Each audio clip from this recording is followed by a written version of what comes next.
Come Wednesday morning, Governor Walz and Attorney General Keith Ellison are going to testify in front of members of Congress in Washington, D.C. about fraud in our state.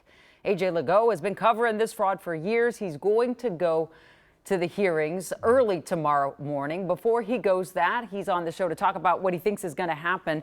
So, A.J., what is this hearing? Does it have teeth? What can Minnesotans expect?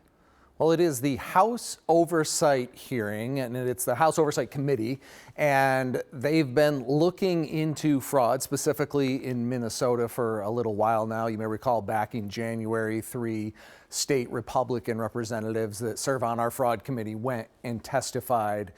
And what you get to see, though, tends to be a lot of partisan grandstanding. Everybody's looking for their viral clip asking a question that will go on their cable news network of political choice. And like you said, the earlier hearing in January, which you went to, had Republican lawmakers, but Governor Walz and A.G. Ellison are the people that this committee would want to press questions to. So this one could be extra spicy.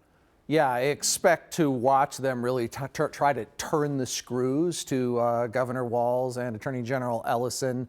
There was a lot of political partisan comments being made in the first hearing that makes very clear they want to lay the blame for not investigating this fraud faster, stopping it sooner, squarely at the feet of Governor Walz and Attorney General Ellison. Of course, Governor Walz has already announced after the first hearing that he is not going to be running for re-election so that he can focus on fixing all of this fraud. As you said, I expect there's going to be quite a bit of fireworks. Right. And one thing, this has gotten back into the news on a national level in just the last several days because President Trump brought up at his State of the Union the issue of our Somali Americans in Minnesota. And he laid squarely the blame on Somali Americans in Minnesota for being responsible for all of this fraud. You've investigated the fraud. What do you say to that claim?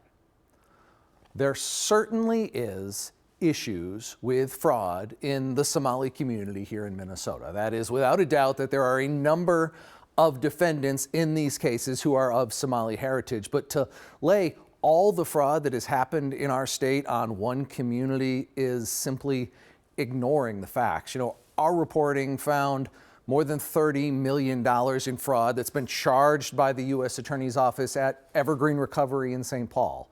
2 top employees have already pled guilty. That organization, white Minnesotans. We've reported extensively on fraud allegations involving New Way, the largest addiction provider in the state.